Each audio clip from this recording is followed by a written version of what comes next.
And I know I always talk about deals and I talk about millions and all that stuff. That's great because it gets young people's attention. But the greater thing is they look at me and then say to themselves, they can do it too. They can do it too. They can do it too. The time is now. On everything. Took my heart away from money. I ain't interested in fame. And I pray that never change. But we built this pool. We built this house. We built the pool house.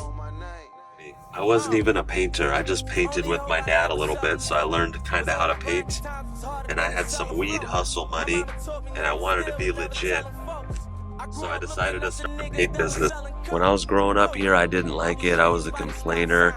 I was a victim. But I learned a lot here what to do, and I also learned a lot what not to do. My crew, Mike and I were the crew. 22 years ago, I was painting houses.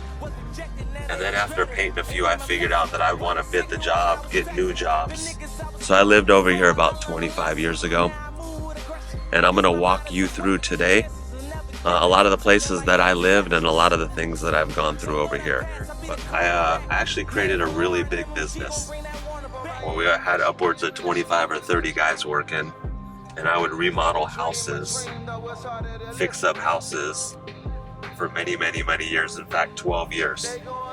But the problem that happened was self-inflicted.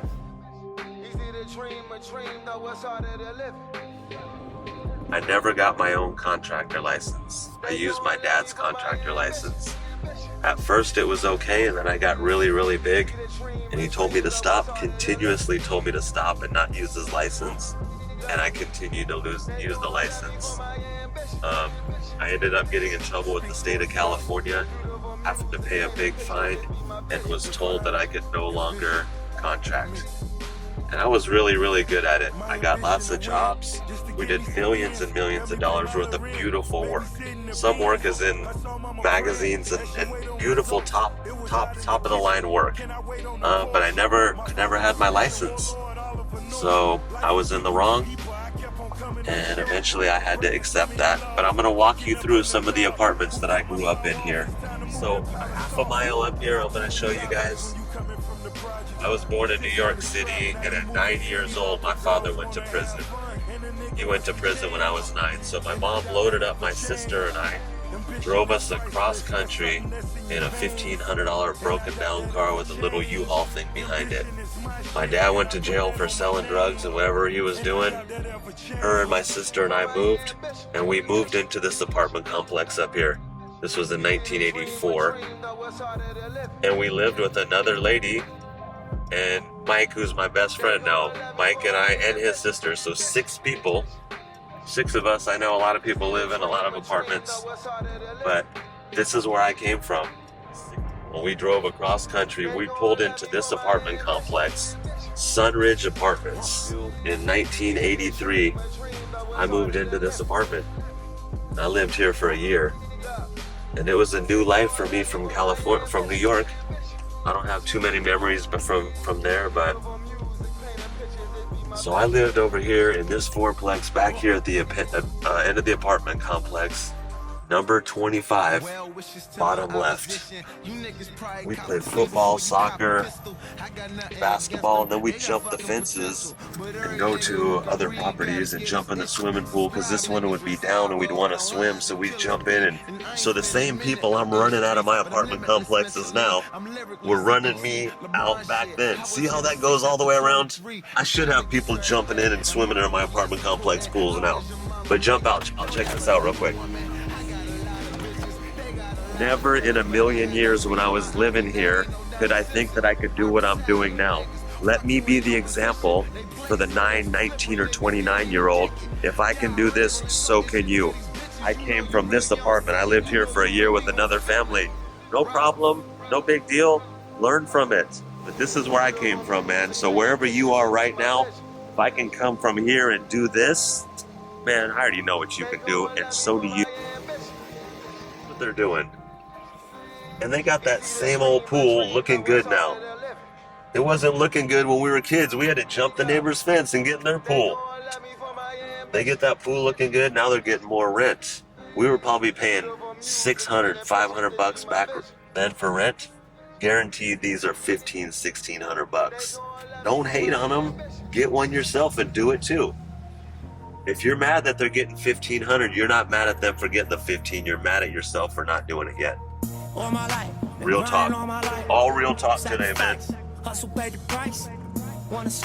About 5 years ago, this apartment complex came on the market.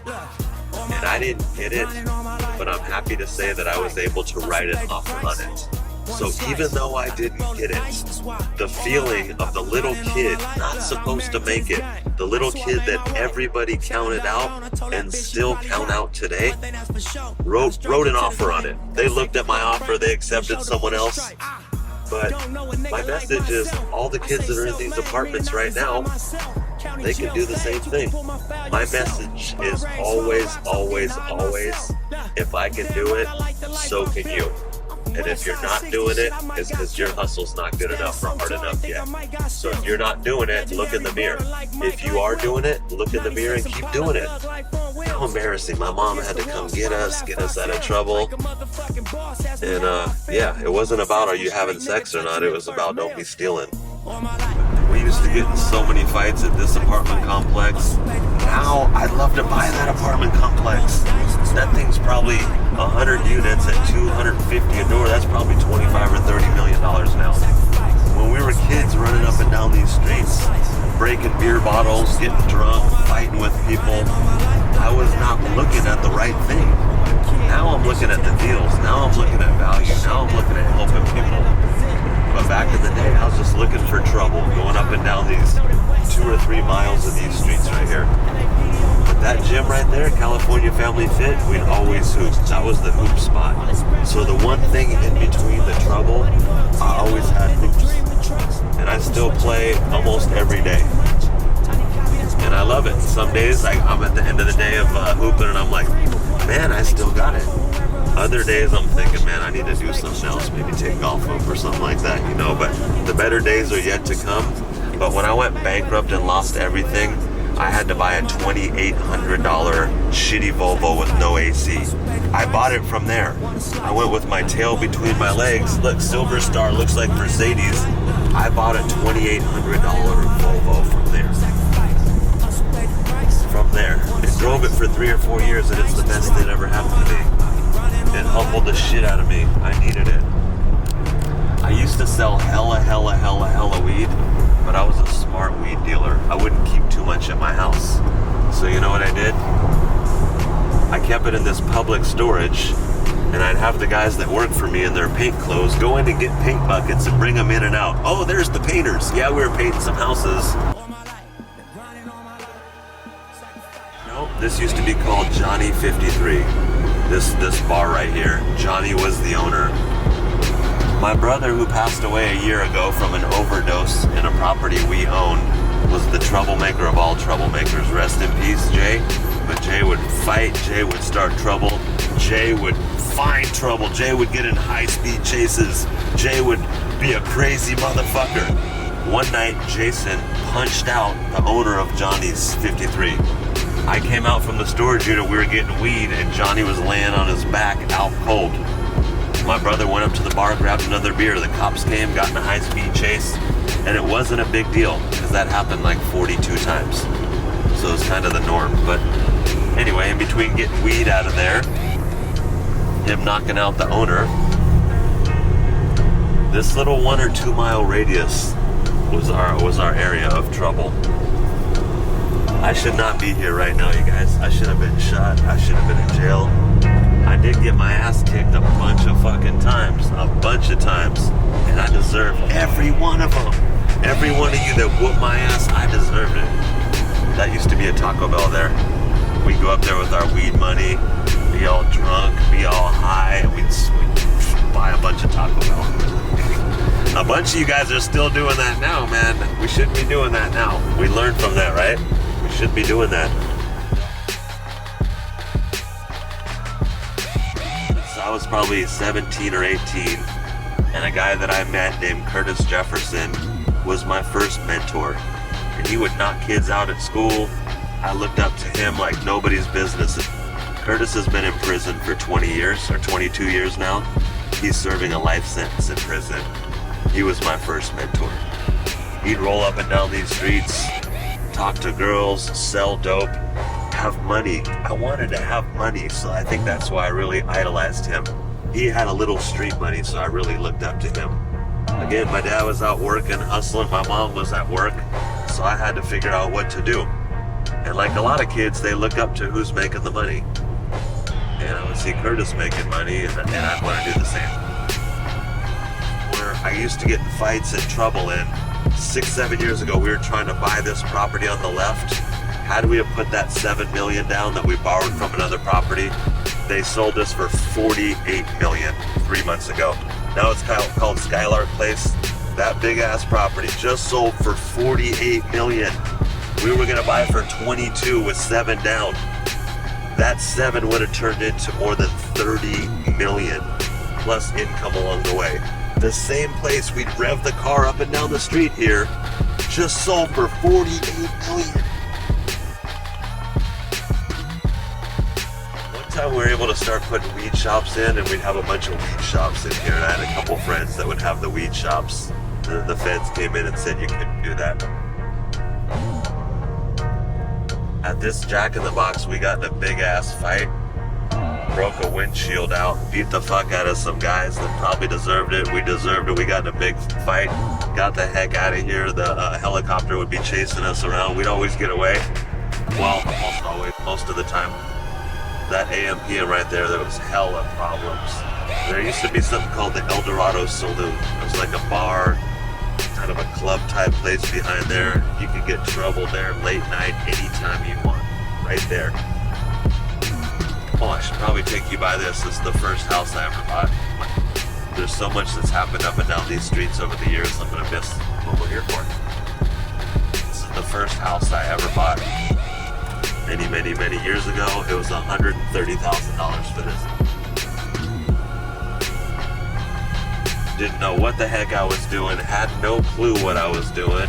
Ended up selling it later and made $70,000 or $80,000 on it, but this is the first one I actually bought. It's a nice one, and they've since remodeled it. Wow. Not too much, but that's the first house I bought. It's on 1/3 of an acre. I forget what year, maybe it was 95 or 98. And that's the first house I ever bought right there. I forgot all about the fourplex. I'm kind of embarrassed by that. Maybe I was trying to hide it. Sometimes when we hide stuff, we don't deal with it and it doesn't get better. I can tell you I learned a lot in this neighborhood, and I did a lot in this neighborhood, and I learned a lot about what I don't want to do. When I moved out of this neighborhood, my thinking started to change. So I never ever want to forget where I came from, but I also never want to go back to the old Chris that used to live here. So now I'm going to show you an apartment complex. When we moved from the first one from New York, my mom saved enough money. The first one I showed you where I jumped out, we moved over here. This used to be called Woodland Towers, Carmichael Towers. And I lived here for a year, and then we moved to the house where my sister lives, the childhood home. So just so you know that the first house where I made the apartments made the offer, didn't get it. We moved over here for a year. And I was still a good kid when I lived here, but this is when I first met Curtis Jefferson the first time. And he was still kind of a good kid, but his mom was in trouble and some different stuff. They bought this stuff, remodeled it, made it beautiful. This thing is worth a killing now. I don't know how much, maybe 80 or 100 million. But when I was here, this was our spot. You come over here, start in trouble, you're gonna get it. We're gonna hold this down right here. This is our place.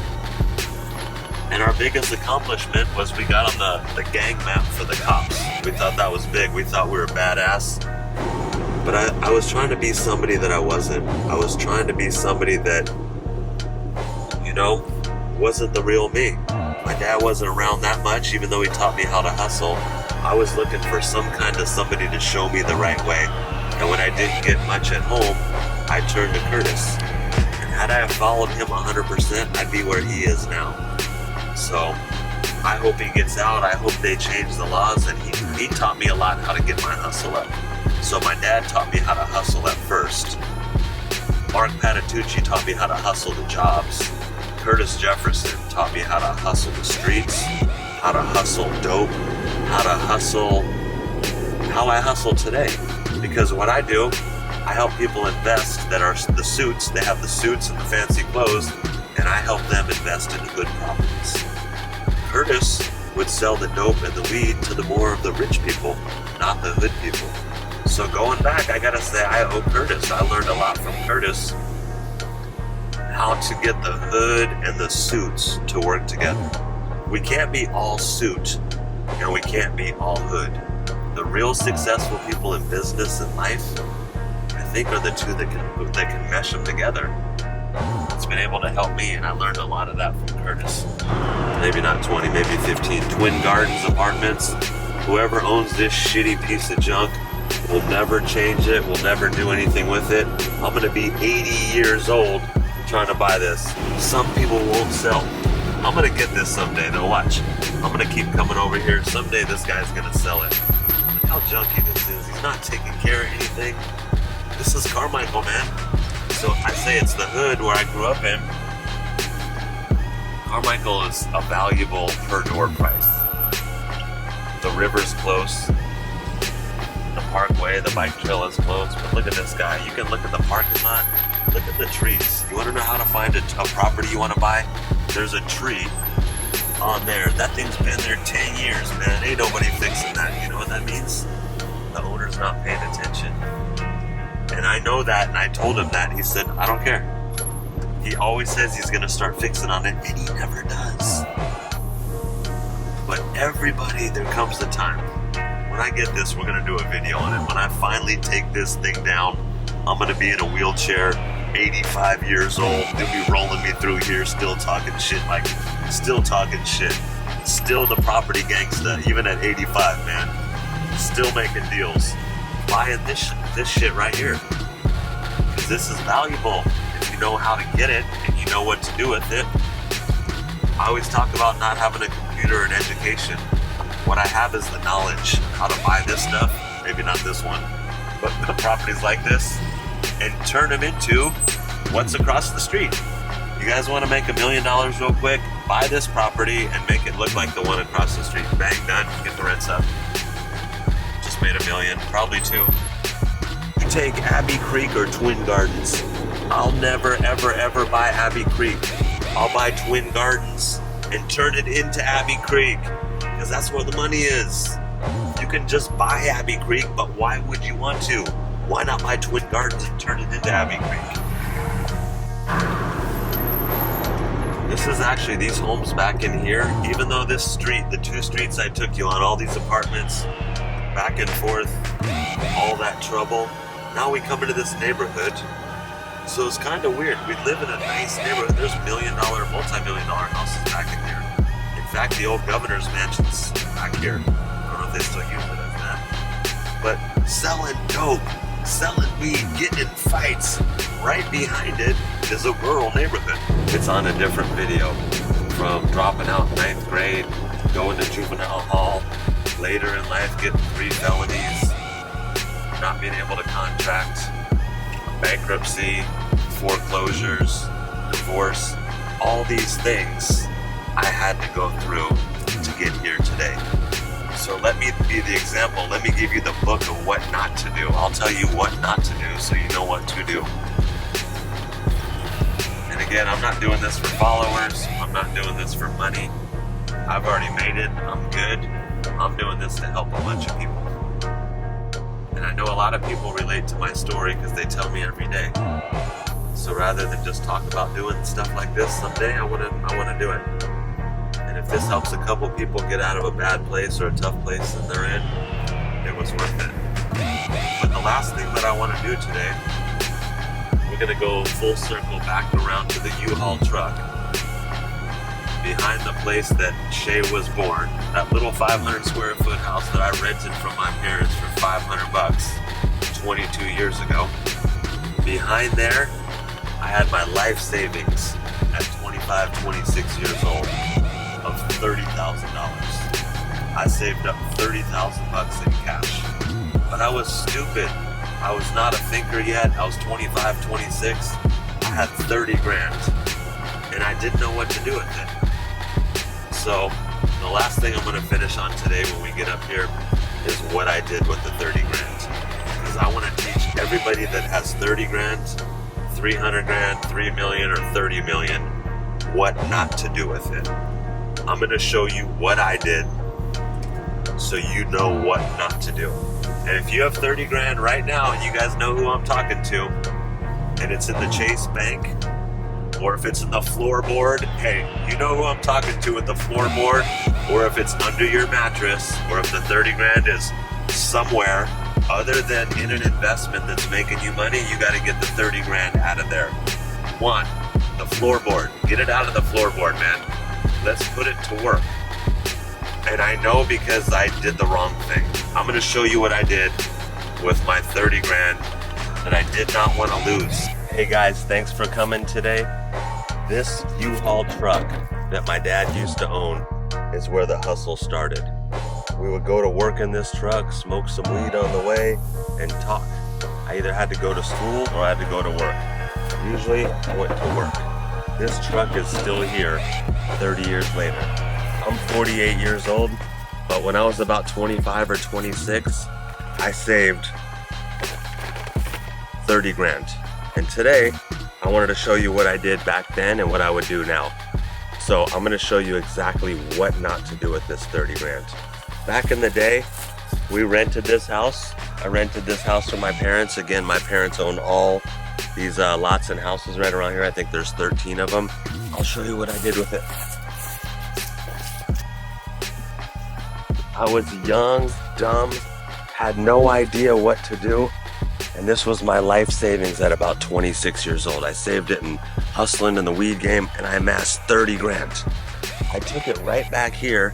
This used to be the little shack that me and my boys would hang out at and drink beers, play pool. We had a little pool table in there. And my dad and I would also book sports. I was a bookie from about 17 to 22, 23 years old. My dad and I would sit back here, answer the phone, and we would take bets illegally. So everything I learned from my dad is not right, but I learned how to hustle. But one thing I would never do today, and I know a lot of my friends and even family members are doing this, they're burying their money in the ground. Right here, when I was 26 years old or 25, I buried my 30 grand in the ground. I thought somebody was gonna take it. I thought the cops were gonna get me for selling weed and take the money. I thought somebody was gonna rob me. That happened a couple times. I didn't know what to do. I walked behind my house at night, and with nobody looking, I buried the 30 grand. I know a lot of you have 30 grand buried, and maybe not in the ground. Maybe it's in Chase Bank or Wells Fargo. Maybe it's in the wall. Maybe it's under the floorboard. Maybe it's somewhere other than working. The goal of today is to get everyone to get that 30 grand out of the ground and put it to work. And the only thing that happened with me is my thinking changed. The old Chris 20 years ago, burying that in the ground, making sure nobody's gonna take it, and it's going down in value. Today, I have that 30 grand or 300 grand or 3 million or 30 million invested in properties that pay income that are going up. So the point of this whole thing is get the money, get it out of the ground, and put it to work.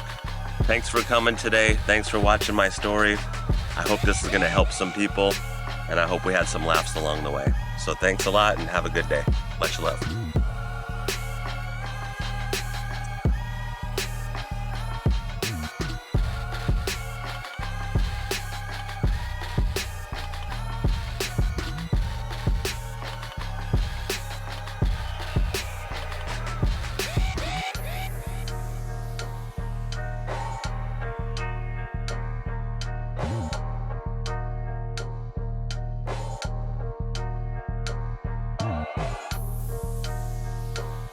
My closest homies know where we are right now. We used to call it the shack.